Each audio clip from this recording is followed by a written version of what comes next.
Last class में हमने देखा था क्वेश्चन नंबर 15। अब आगे बढ़ते हैं question number 16।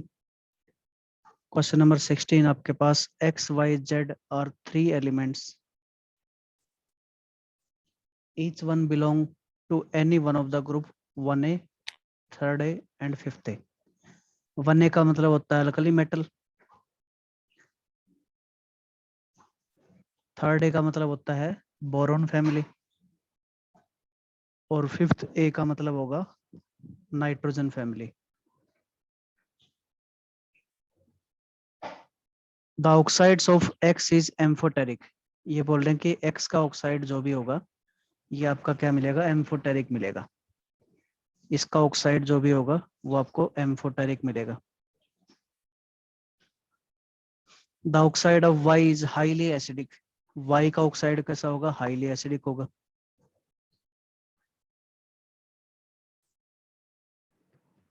And oxide of Z is highly basic. Z का ऑक्साइड कैसा होगा, हाईली बेसिक होगा। ठीक है, ये बातें आपको बता रखी है। अब आपने बताना है कि ये एलिमेंट एक्स वाई जेड किस ग्रुप से बिलोंग करते हैं। तो आपको पता है अल्कली मेटल जो होते हैं उनके ऑक्साइड हमेशा sir highly option D. Basic nature के मिलेंगे। ठीक है, हाईली बेसिक नेचर के मिलेंगे, यानी कि जेड आपका 1a होगा। तो ऑप्शन डी यहाँ से करेक्ट आंसर हो जाता है डायरेक्टली, एक ही ऑप्शन बनता है आपके पास। ठीक है, बाकी को भी चेक कर सकते हैं। एक्स क्या है, एम्फोटेरिक है। ठीक है, एक्स के एम्फोटेरिक होने का मतलब क्या है, एक्स आपको मिलेगा 5th ए, सॉरी 3rd ए के अंदर। एक बार इसका देख ले, वाई देख लेते हैं। वाई का क्या मिलेगा आपको, हाईली एसिडिक। हाईली एसिडिक कहाँ पे मिलेगा, तो देखिए 3rd ए बोरोन फैमिली जो है वहां पे हाईली एसिडिक ऑक्साइड आपको किसी भी एलिमेंट का नहीं मिलेगा। Boron, aluminium, gallium, indium, thallium. ठीक है, इनका आपको कोई भी ऑक्साइड एसिडिक नेचर का नहीं मिलने वाला है। नाइट्रोजन फैमिली में आपको एसिडिक ऑक्साइड मिल सकते हैं। इसका मतलब 5th ए के अंदर आपको मिलेगा वाई, और एक्स का मिलेगा 3rd ए के अंदर मिलेगा। ठीक है, तो ये आपके पास क्वेश्चन था, इसका आंसर आ जाएगा डी। नेक्स्ट क्वेश्चन देखते हैं। The noble gas which occur most abundantly in atmosphere is. हाँ बेटा, इसके बारे में बताओ। ऐसा नोबल गैस जो कि एटमॉस्फेयर के अंदर, तो ये याद रखने की चीज है बेटा, आर्गन जो है सबसे ज्यादा मिलता है, सबसे ज्यादा मिलता है एटमॉस्फेयर के अंदर। ठीक है, नेक्स्ट क्वेश्चन है which of the following order of ionic radia is correctly represented. Ionic radius का आपने ऑर्डर बताना है, इनमें से कौन सा ठीक है, तो बताइए फटाफट, इनमें से कौन सा ऑर्डर ठीक मिलेगा आपको। Sir D option. डी बिल्कुल ठीक है, मैंने आपको बताया था नेगेटिव चार्ज का सबसे बड़ा साइज, उसके बाद न्यूट्रल, उसके बाद पॉजिटिव, बिल्कुल ठीक है। नेक्स्ट देखते हैं। Which of the following statement is incorrect statement about the trend when going from left to right across the period of modern period table. पहला ऑप्शन आपके पास the number of valence electron increase. दूसरा option आपके पास the atoms lose their electron more easily. तीसरा option आपके पास the oxides become more acidic. और fourth option the elements become less metallic in nature. इसमें आपसे पूछा गया इनकरेक्ट स्टेटमेंट, तो बताओ इनकरेक्ट क्या होना चाहिए। बी ऑप्शन गलत है। बी ऑप्शन गलत होगा, बिल्कुल ठीक है। बी ऑप्शन क्यों गलत है, क्योंकि जैसे जैसे लेफ्ट टू राइट जाते हैं वैसे वैसे इलेक्ट्रॉन गेन करने की टेंडेंसी बढ़ती है, इलेक्ट्रॉन को लॉस करने की टेंडेंसी नहीं बढ़ती है। ठीक है, एक ये भी आपको लग रहा होगा कि वैलेंस इलेक्ट्रॉन जो है, सॉरी ये तो बिल्कुल ठीक है, नंबर ऑफ वैलेंस इलेक्ट्रॉन जो है इंक्रीज होते हैं, बिल्कुल ठीक है। ऑप्शन बी ही इसका आंसर होगा। नेक्स्ट देखते हैं question number 20। An element x forms a solid chloride. Solid chloride बनाता आपका एक्स एलिमेंट, जिसका फॉर्मूला है ये, तो डेफिनेटली ये +2 में गया होगा, आप बता सकते हो। ठीक है, और +2 में कौन जाते हैं, सेकंड ए वाले जाते हैं। ठीक है, तो सेकंड ए अल्कलाइन अर्थ ये मेटल। आपका आंसर होगा। Second group. ठीक है, डायरेक्टली बता सकते हो। और काफी बार क्या करता है, प्रॉपर्टी देके आपको कंफ्यूज करने की कोशिश करता है, लेकिन आपके लेवल पे केवल इतना ही आ सकता है कि बताओ इसका फॉर्मूला क्या होगा। ठीक है, इस तरह की बातें आपने ध्यान रखनी है, तो सेकंड ग्रुप के अंदर आपको मिलता है। नेक्स्ट क्वेश्चन है which one of the following is the smallest in size. इनमें से सबसे छोटा साइज किसका होगा, तो बताओ किसका होगा।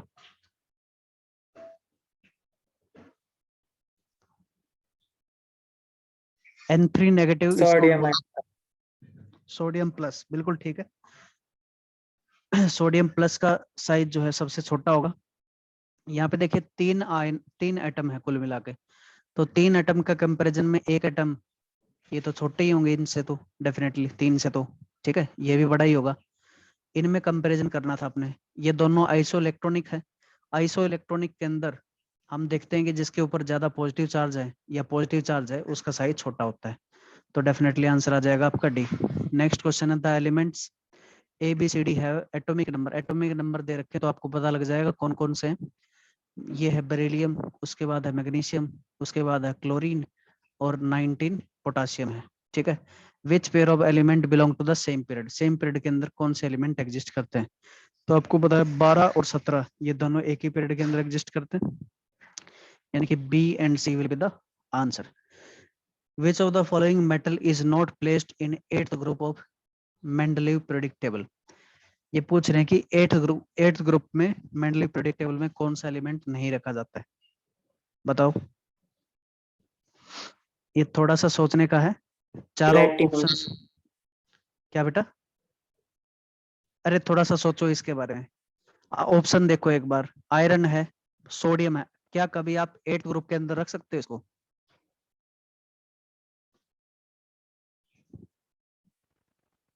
एट्थ ग्रुप में होने का मतलब क्या है, उनके उनके वैलेंसी जो है 8 हो सकती है, लेकिन सोडियम की वैलेंसी तो कभी भी 8 हो ही नहीं सकती।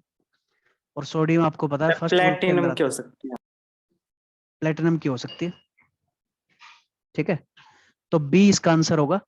यहाँ पे आप देख सकते हैं ये जो एलिमेंट, बाकी जो एलिमेंट बच गए आपके, ठीक है, ये कि आयरन प्लेटिनम और निकल, ये मॉडर्न पीरियोडिक टेबल के 8th ग्रुप के अंदर आते हैं, ठीक है। देखना, आयरन कोबाल्ट निकल, ये तीनों ग्रुप जो है, आयरन के नीचे आपको रुथेनियम मिलेगा, उसमें मिलेगा, कोबाल्ट के नीचे रोडियम मिलेगा और इरिडियम मिलेगा, निकल के नीचे पैलेडियम एंड प्लेटिनम। ये सारे के सारे एलिमेंट जो है 8th ग्रुप के अंदर आते हैं। और ये 8th ग्रुप कहाँ से आया है? मेंडलीव पीरियोडिक टेबल से, ठीक है। तो ये है आपके पास। तो इस तरह की चीजें देखो जो आपको जो है बिल्कुल गलत लगती है, जैसे कि सोडियम 8th ग्रुप में पॉसिबल है ही नहीं, तो ऑप्शन के हिसाब से भी आपको आंसर मिल सकते हैं। ज्यादा इनके बारे में ना भी पता हो तो कोई दिक्कत नहीं आती, ठीक है। अब आगे बढ़ते हैं। Next question, what is electronic configuration of element of third group. Third group के एलिमेंट का इलेक्ट्रॉनिक कॉन्फ़िगरेशन बता दो। बताओ भाई क्या इलेक्ट्रॉनिक कॉन्फ़िगरेशन होगा? 1s2 2s2 2p3, ये किसका होगा? नाइट्रोजन का है। नाइट्रोजन थर्ड ग्रुप में मिलता है, आंसर यही होगा आपका, ठीक है। इलेक्ट्रॉनिक कॉन्फ़िगरेशन देख के बता सकते हैं। वैलेंस सेल में अगर 3 इलेक्ट्रॉन है, आउटर मोस्ट सेल के अंदर अगर 3 इलेक्ट्रॉन है, ठीक है, तो आप बता सकते हो कि ये थर्ड ग्रुप से बिलोंग करता है, इसमें 3 इलेक्ट्रॉन है, ठीक है बेटा। ये गड़बड़ तो नहीं कर दिया मैंने? गड़बड़, एक मिनट। ग्रुप नंबर बताते हो बैलेंस सेल के हिसाब से, ठीक है। यहाँ पे वैलेंस सेल क्या है? Second shell is valence shell, यहाँ पे 5 इलेक्ट्रॉन है, तो ये आपके 5th ए के अंदर मिलेगा। सॉरी गलत हो गया, ये आपको 3rd ए के अंदर मिलेगा। 3rd ए में ये मिलेगा आपको, ठीक है। इसमें 3rd सेल में 3 इलेक्ट्रॉन है, ठीक है। ये एल्यूमिनियम की बात कर रही है, एल्यूमिनियम जो है 3rd में है। उसके बाद इसमें वैलेंस इलेक्ट्रॉन कितने हैं? 8 हैं, तो ये 8th या 0 ग्रुप के अंदर मिलेगा। ये आपको मिलेगा 1st ए के अंदर, तो आंसर आ जाएगा आपका बी। बी आंसर होगा बेटा। नेक्स्ट देखते हैं। नेक्स्ट क्वेश्चन है element having largest atomic radius. बताओ भाई किसका साइज सबसे बड़ा होगा? Sir option A. Option lithium का। सारे के सारे जो है सेम ग्रुप सेम पीरियड से बिलोंग करते हैं, तो पीरियड में सबसे पहले जो आता है उसका साइज सबसे बड़ा होता है, बिल्कुल ठीक है। नेक्स्ट क्वेश्चन देखते हैं। Identify the elements X and Y from the following information. X has 17 proton and 18 neutron. क्या हो सकता है एक्स? X के पास 17 प्रोटॉन है, 17 प्रोटॉन होने का मतलब क्लोरीन है, ठीक है।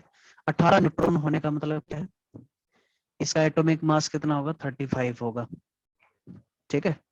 तो क्लोरीन 35, ये आपके पास है X।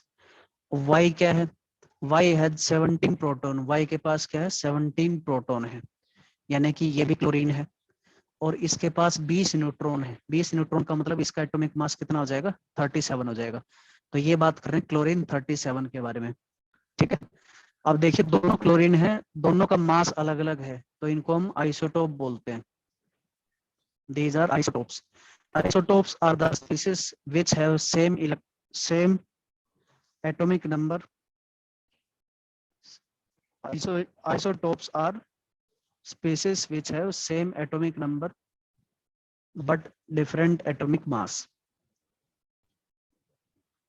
Different atomic mass. ठीक है, इनको हम बोलते हैं आइसोटोप।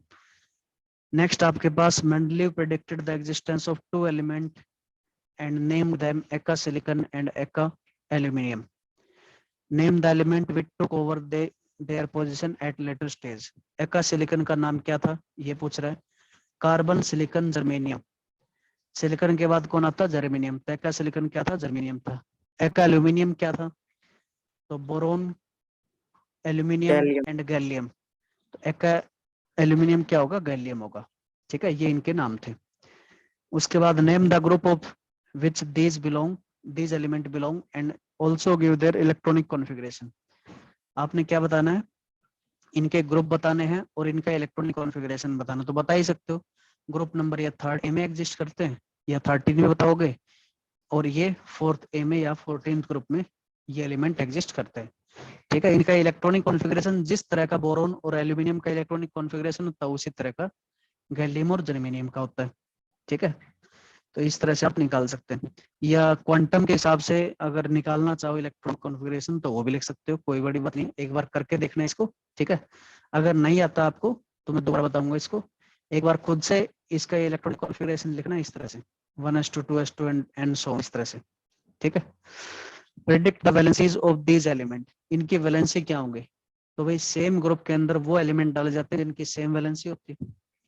तो बोरोन फैमिली की 3 वैलेंसी होती है, तो गैलियम की 3 होगी, जर्मेनियम की 4 होगी, ठीक है। इनके कंपाउंड भी हमने पढ़े थे, गैलियम का कंपाउंड बनता है गैलियम ट्राइक्लोराइड और जर्मेनियम का टेट्राक्लोराइड, ठीक है। तो इस तरह से हम बता सकते हैं इसकी वैलेंसी क्या होगी। नेक्स्ट क्वेश्चन आपके पास, part of the periodic table is given below, shows the position of 6 element, 6 element आपको दिए गए हैं इस तरह से। All these are present in air either as element और as compound। ये बोल रहे हैं कि ये जो एलिमेंट दिए गए हैं ये तो या तो आपको जो है एलिमेंट की फॉर्म में मिलते हैं या कंपाउंड की फॉर्म में मिलते हैं। तो बिल्कुल ठीक है, यहाँ पे देखिए कार्बन, नाइट्रोजन, ऑक्सीजन, ये तीनों आपको कंपाउंड की फॉर्म में मिलते हैं। यहाँ पे मुझे कुछ गड़बड़ लग रहा है इसमें, ठीक है। ये एक एक एलिमेंट ऊपर रख होना चाहिए थे। नियोन जो है, नियोन नोबल गैस होती है वैसे, लेकिन इसने यहाँ पे डाला हुआ है एटॉमिक नंबर 9 पे। चलो देखते हैं क्वेश्चन क्या है, क्वेश्चन के हिसाब से पता लगेगा। Some of the boxes in the periodic table given above contain in number, what is the number called, ये नंबर क्या कहलाते हैं, तो नंबर क्या कहलाते हैं आपको पता होना चाहिए, नंबर कहलाते हैं एटॉमिक नंबर, ठीक है।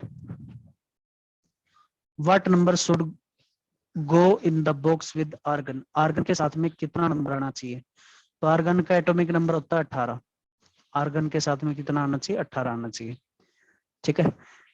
Number 3 question, give two pieces of information about the structure of an atom of argon which can be deduced from the number। Argon के बारे में हम 2 पीस ऑफ इंफॉर्मेशन क्या क्या बता सकते हैं, ठीक है, इस नंबर से रिलेटेड। तो इससे हम बता सकते हैं, इस अगर ये नंबर आपको पता है यानी कि एटॉमिक नंबर पता है, तो नंबर ऑफ इलेक्ट्रॉन कितने होंगे और नंबर ऑफ प्रोटॉन कितने होंगे ये आप बता सकते हो, ठीक है। अगर आपको नंबर ऑफ इलेक्ट्रॉन पता लग गए तो आप बता सकते हो इलेक्ट्रॉनिक कॉन्फ़िगरेशन, ठीक है, इलेक्ट्रॉनिक कॉन्फ़िगरेशन। तो ये 2 इंफॉर्मेशन आप बता सकते हैं। वैसे इसमें कुछ गड़बड़ लग रही है मुझे, ठीक है, क्योंकि कार्बन जो है आगे आना चाहिए इस तरह से। चलिए हो ही गया ये क्वेश्चन, अब आगे बढ़ते हैं। ये फिर से कुछ पार्ट ऑफ पीरियोडिक टेबल दे रखा है, ठीक है। इसमें पूछा आपसे which is the most reactive metal, इनमें से कौन सा सबसे ज्यादा रिएक्टिव मेटल है। तो देखिए रिएक्टिविटी मेटल की पूछ रहा है, तो मेटल आपको लेफ्ट साइड में मिलते हैं, लिथियम के बाद सोडियम, पोटासियम, रुबिडियम। तो जेड डेफिनेटली क्या होगा, सबसे ज्यादा रिएक्टिव मेटल होगा, ठीक है। उसके बाद देखते हैं name the family of L Q R T. L Q और आर और टी का आपको फैमिली का नाम बताना है, ठीक है। L Q R T, hydrogen sir. तो ये हेलोजन है आप होते हैं। नेक्स्ट आपके पास name one element of group 2 and 15। Group 2 में beryllium, magnesium, calcium, strontium, barium ये सभी आते हैं। और ग्रुप नंबर 15 के अंदर nitrogen, phosphorus, sulphur, arsenic, antimony, bismuth, ठीक है। ये सारे के सारे एलिमेंट आते हैं। एक एलिमेंट का नाम बताना, किसी का भी बता सकते हैं। नेक्स्ट आपके पास name one member of group 18 other than neon. Neon को छोड़ के 18 ग्रुप एलिमेंट के नाम बताओ। तो नियोन के बाद आर्गन आता, आर्गन का बता दें, ठीक है। Next question, which physical and chemical properties of the element were used by Mendeleev in creating his periodic table. तो ये मैंने आपको बताया था, कौन सी फिजिकल और केमिकल प्रॉपर्टी मेंडलीव ने यूज की थी।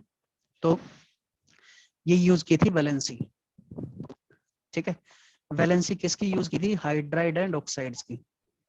हाइड्राइड्स एंड ऑक्साइड्स की वैलेंसी यूज की थी, ठीक है, पीरियोडिक टेबल को बनाने के लिए। List two observation which posed a challenge to Mendeleev's periodic law. दो ऑब्जर्वेशन ऐसी बतानी है जो मेंडलीव पीरियोडिक लॉ को गलत साबित करती है। मेंडलीव पीरियोडिक लॉ बताता है कि physical and chemical property of element are periodic function of atomic mass. तो एटॉमिक मास के हिसाब से जो गलत बातें हैं वो आप दो बातें बता देंगे, यही इसका चैलेंज था, ठीक है। एग्जाम्पल के तौर पे कोबाल्ट और निकल का, ठीक है, और टेलोरियम एंड आयोडीन का केस। यहाँ पे आप बता सकते हो कि निकल का मास ज्यादा, कोबाल्ट का मास ज्यादा होता है, लेकिन कोबाल्ट को पहले रखा गया, निकल को बाद में रखा गया। उसके अलावा टेलोरियम का भी मास ज्यादा होता है, इसको भी पहले रखा गया और आयोडीन को बाद में रखा गया।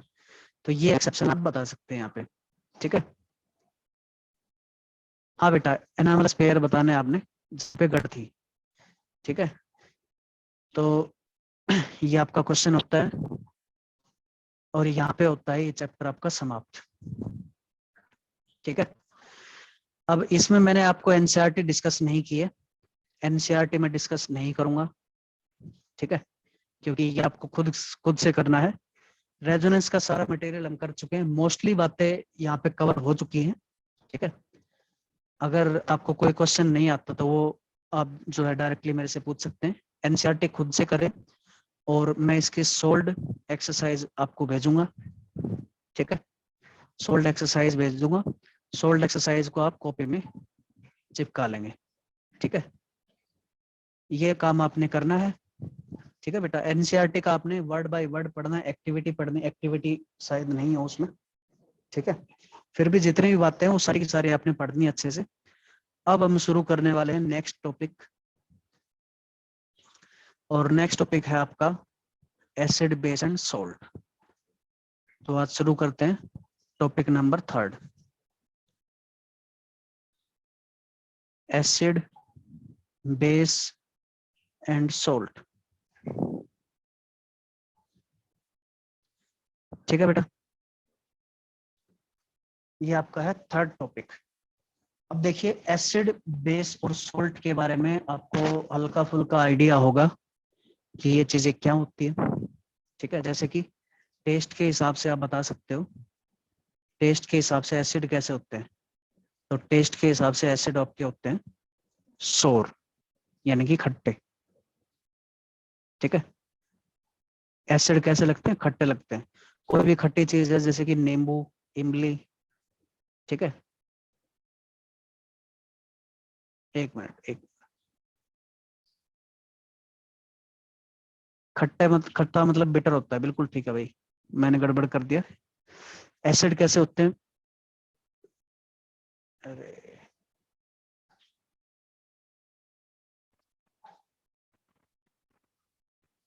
बिटर का मतलब तो भाई कड़वा होता है, आपने गड़बड़ करवा दिया। सॉरी होता है। पहले सही था सर। पहले ठीक था, यस सर। पहले ठीक था भाई, सॉरी होता है, ठीक है, हाँ उल्टा बोल दिया। एसिड कैसे होते, खट्टे होते कुल मिला के। ठीक है बेटा, जैसे कि नींबू, नींबू के अंदर बहुत सारे एसिड होते हैं, एस्कॉर्बिक एसिड भी होता है जिसको हम विटामिन सी बोलते हैं। ठीक है, सिट्रिक एसिड होता है, ये 2-3 एसिड होते हैं। ठीक है, जिसकी वजह से नींबू आपको खट्टा लगता है। इसके अलावा इमली, टेमरिंड, ठीक है, टेमरिंड खट्टी होते हैं। ठीक है, इसके अंदर भी एसिड प्रेजेंट होता है। अब देखिए टेस्ट के हिसाब से आपने एसिड बता दिया, ये होता है। उसके अलावा बेस बता सकते हैं, बेस कैसे होते हैं, तो बेस होते हैं बिटर। बिटर का मतलब होते हैं कड़वे।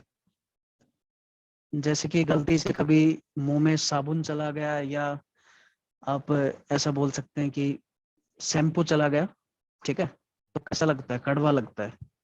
तो बेस कैसे होते हैं, कड़वे होते हैं। ठीक है, ये सिंपल बातें थी जो जनरली सबसे पहले पढ़ाई जाती है जब भी एसिड बेस पढ़ाए जाते हैं। और सोल्ट कैसे होते हैं, सोल्ट का टेस्ट सोल्टी ही होता है। ठीक है, इसको सोल्टी ही बोलते हैं।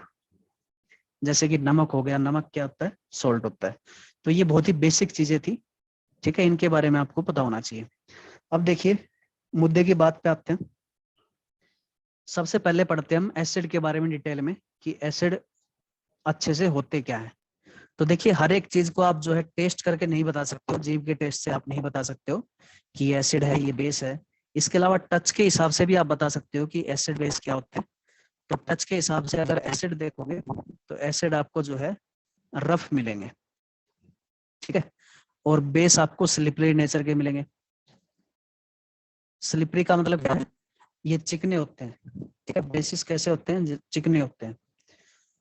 तो टच के हिसाब से और टेस्ट के हिसाब से बता सकते थे। लेकिन एसिड्स बहुत सारे ऐसे भी खतरनाक एसिड होते हैं जो कि आपकी स्किन को या आपकी जीभ को खराब कर सकते हैं। ठीक है, तो देखिए एसिड की कुछ इंपॉर्टेंट बातें हैं, उनको हम पढ़ लेते हैं। तो सबसे पहले हम पढ़ते हैं theories of acid and base. तो सबसे पहले लिखते हैं theories of acid and base. दोनों को एक साथ पढ़ेंगे, क्या एसिड और क्या बेस है। तो सबसे पहले थ्योरी आई अरेनियस के हिसाब से। Arrhenius concept of acid and base.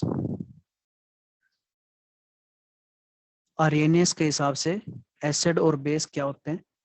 इन्होंने ये कंसेप्ट दिया था 1887 के अंदर।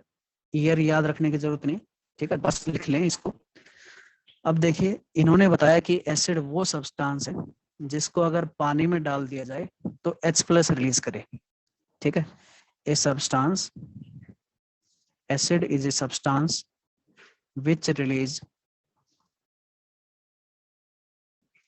hydrogen ions when dissolved in water, when dissolved in water। Acid ऐसे सब्सटेंस होते हैं जिनको पानी में अगर डाल दिया जाता है तो वो H+ आयन रिलीज करते हैं। ठीक है, जैसे कि एग्जांपल के तौर पे अगर देखें तो जैसे ही हम HCl को पानी में डालें, HCl आपको पता है हाइड्रोक्लोरिक एसिड है। ठीक है, HCl एक्वस का मतलब है HCl को आपने पानी में डाल दिया तो HCl जो है ये आपको रिलीज करेगा H+ aqueous plus Cl- aqueous. तो ऐसे सब्सटेंस जो पानी में डालने पर H+ रिलीज करते हैं उसको हम क्या बोलते हैं, एसिड बोलते हैं। ठीक है, ये सबसे पहला कंसेप्ट है। इनके हिसाब से आपको जो एसिड मिलते हैं वो मिलते हैं HCl हो गया, HNO3, H2SO4। ठीक है, HNO3 को अगर पानी में डालोगे तो क्या मिलेगा आपको, H+ aqueous plus NO3- aqueous. H2SO4 को आप पानी में डालोगे तो क्या मिलेगा, H+ एक्वस।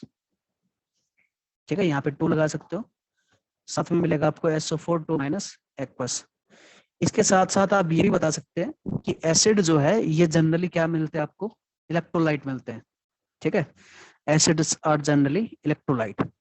अब देखिए ये बहुत सारी ऐसी चीज हैं जो हम पहले पढ़ चुके हैं, फर्स्ट टॉपिक के अंदर पढ़ चुके हैं, जो डायरेक्टली यूज होंगी। ठीक है, जैसे हमने इलेक्ट्रोलाइट के बारे में पहले पढ़ लिया था। ठीक है, और एसिड क्या है, सारे के सारे एसिड क्या कहलाएंगे, इलेक्ट्रोलाइट कहलाएंगे। ठीक है बेटा, तो ये डायरेक्टली आपने लिंक करना है सभी चीजों को चैप्टर 1 से और चैप्टर 3 से। ठीक है, तो ये है एसिड के बारे में।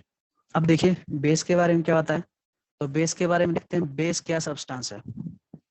तो बेस एक ऐसा सब्सटेंस है जो पानी में डालने पर OH माइनस आयन रिलीज करता हो। A substance which release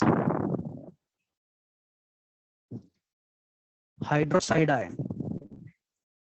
hydroxide ion का मतलब क्या होता है, OH माइनस आयन।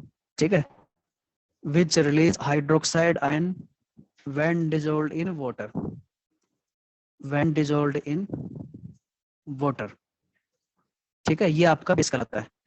एग्जाम्पल के तौर पे आप बोल सकते हैं NaOH क्या है, NaOH एक बेस है। ठीक है, न्यूट्रलाइजेशन रिएक्शन में ये सब बातें हमने पहले ही पढ़ी थी। तो NaOH को अगर पानी में डाल दिया जाता है, इसका मतलब होता है पानी में डाल दिया आपने, तो ये रिलीज करेगा Na plus aqueous plus OH minus aqueous. जो सब्सटेंस OH माइनस रिलीज करता है उसको हम बोलते हैं एक बेस। ठीक है, इसी तरह से आप बोल सकते हो कि अमोनियम हाइड्रोक्साइड क्या है, अमोनियम हाइड्रोक्साइड भी क्या है, एक बेस है। ठीक है, अमोनियम हाइड्रोक्साइड ये अपने आप को डिसोसिएट करता है अमोनियम आयन के अंदर और साथ के साथ OH माइनस एक्वस, तो ये क्या है, बेस है। इसी तरह से KOH, पोटासियम हाइड्रोक्साइड बोलेंगे इसको। ठीक है, potassium hydroxide K plus aqueous बनाएगा, साथ में OH माइनस एक्वस बनाएगा, तो इसको हम क्या बोलेंगे, एक बेस बोलेंगे। ठीक है, अब देखिए NaOH और KOH के कुछ स्पेशल नाम भी है, ये भी आप याद रखें। NaOH को हम बोलते हैं कॉस्टिक सोडा, कॉस्टिक सोडा ये कॉमन नेम है इसका, इसको हम बोलते हैं कॉस्टिक पोटास, कॉस्टिक पोटास। ठीक है, ये दोनों एक दूसरे से रिलेटेड है। सोडा का मतलब क्या है, सोडियम, और पोटास का मतलब क्या है, पोटाशियम। ठीक है, तो इन दोनों के नाम आपने याद रखने हैं। तो ऐसे सब्सटेंस OH माइनस रिलीज करते हैं पानी में डालने पर, उनको हम क्या बोलते हैं, बेस बोलते हैं। ये है आपका पहला कंसेप्ट, अरेनियस कंसेप्ट। ठीक है, यहाँ से आप ये भी पता लगा सकते हैं कि bases are also electrolytes. Bases क्या है, ये भी क्या है, एक इलेक्ट्रोलाइट है। इलेक्ट्रोलाइट ऐसे सब्सटेंस होते हैं जो कि किसी भी लिक्विड के अंदर डालने पर आयंस के अंदर ब्रेक हो जाते हैं। ठीक है, ये बात हम पहले पढ़ चुके हैं। अब देखिए इनके हिसाब से न्यूट्रलाइजेशन क्या है, तो न्यूट्रलाइजेशन जो हमने पहले पढ़ा था वही है, आप जस्ट इसको लिख लेंगे। न्यूट्रलाइजेशन रिएक्शन क्या होती है अरेनियस के हिसाब से, तो neutralisation is the is the combination of H plus is the combination neutralization is the combination of H plus ion of the acid with OH minus ion with OH minus ion of the base to form molecules of H2O। ठीक है, इसी reaction को हम क्या बोलते हैं, neutralisation reaction बोलते हैं। तो सिंपली क्या होता है, H प्लस एक्वस ये रिएक्ट करते हैं OH माइनस एक्वस के साथ टू प्रोड्यूस H2O। और साथ के साथ आपने ये भी पढ़ा कि यहाँ पे एनर्जी भी निकलती है, उस एनर्जी को हम क्या बोलते हैं, न्यूट्रलाइजेशन एंथैल्पी या एंथैल्पी ऑफ न्यूट्रलाइजेशन बोलते हैं। ठीक है, तो वो सारी की सारी बातें हैं, उनको आप रिलेट कर सकते हैं। ये था आपके पास पहला कंसेप्ट। यहाँ तक क्लियर है बेटा, बोलिए। यहाँ Yes, तक कोई भी sir. डाउट पूछ सकते हो। चलिए आगे बढ़ते हैं। अब देखिए इस कंसेप्ट से काम चला नहीं अपना। ठीक है, इस कंसेप्ट में कुछ गड़बड़ थी, और वो गड़बड़ क्या थी उसको थोड़ा सा समझते हैं एक बार। ठीक है बेटा, तो आप लिख सकते हो ड्रॉबैक्स। ड्रॉबैक इसकी सबसे पहले ये थी कि ये एसिड और बेस को डिफाइन करता केवल वाटर के अंदर। ठीक है, दिस कंसेप्ट ऐसा लिख सकते हो, this concept defines acid and base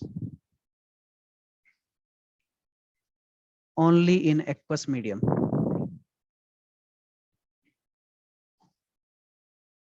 ये कंसेप्ट आपका जो है ये केवल एसिड बेस को डिफाइन करता है पानी के अंदर। हमने जो डेफिनेशन पढ़ी है इसमें आप देख सकते हैं ध्यान से, व्हेन डिसॉल्व्ड इन वाटर, ये स्टेटमेंट जरूर है इसके अंदर। ठीक है, इसी तरह से एसिड में देखोगे तो एसिड के अंदर क्या है, व्हेन डिसॉल्व्ड इन वाटर। तो दोनों के अंदर ये स्टेटमेंट दी गई है। तो ये एक लिमिटेशन है। जैसा जरूरी नहीं है कि कोई किसी सब्सटेंस को एसिड या बेस एक्ट करने के लिए पानी में डालने की जरूरत है। बिना पानी के भी एसिड और बेस जो है वहां पे एक्ट कर सकता है कोई भी सब्सटेंस। ये हम आगे जाके देखेंगे। ठीक है बेटा, समझ आई बात ये? बोलिए। Yes sir. दूसरी बात ये थी, इन्होंने एसिड को बताया जो H+ रिलीज करे, ठीक है, और बेस को बताया जो OH- रिलीज करे।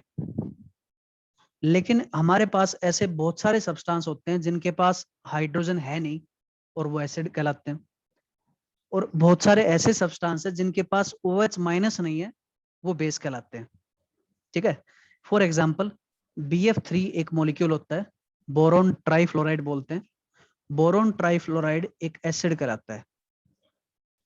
इसके अंदर तो हाइड्रोजन है ही नहीं, तो ये एसिड कहां से हो गया? SbF5। SbF5 एक बहुत खतरनाक एसिड है। ठीक है, बहुत खतरनाक एसिड है SbF5। इससे हम सुपर एसिड बनाएंगे। ठीक है, सुपर एसिड कैसे बनेगा वो बाद में बताऊंगा, लेकिन इससे सुपर एसिड बनता है। कैसे बनता है वो बाद में देखेंगे, लेकिन ये एसिड है। ठीक है, इसका मतलब अरेनियस के हिसाब से तो ये एसिड नहीं होना चाहिए था, तो ये लिमिटेशन बन जाती है इसकी। इसके अलावा कुछ बेस भी हमारे पास ऐसे होते हैं जिनके पास OH- होता ही नहीं है, लेकिन फिर भी वो बेस कहलाते हैं, जैसे कि अमोनिया। अब आपको जो शायद पहले से भी पता होगा कि अमोनिया जो है ये बेसिक नेचर की गैस होती है। ठीक है, अमोनिया क्या होती है? बेसिक नेचर की गैस होती है। अब ये बेसिक नेचर अगर अगर है इसका, तो इसके अंदर तो OH- होना चाहिए था, लेकिन इसके अंदर तो OH- आपको दिख ही नहीं रहा। ठीक है, भाई अमोनिया के अंदर ऑक्सीजन तो है ही नहीं, तो OH- कहां से आएगा? तो ये गड़बड़ थी इसके अंदर। ठीक है, इस गड़बड़ को थोड़ा सा ठीक करने के लिए नेक्स्ट कंसेप्ट पढ़ते हैं, सेकंड कंसेप्ट। सेकंड कंसेप्ट आपके पास Bronsted Lowry concept of acid and base.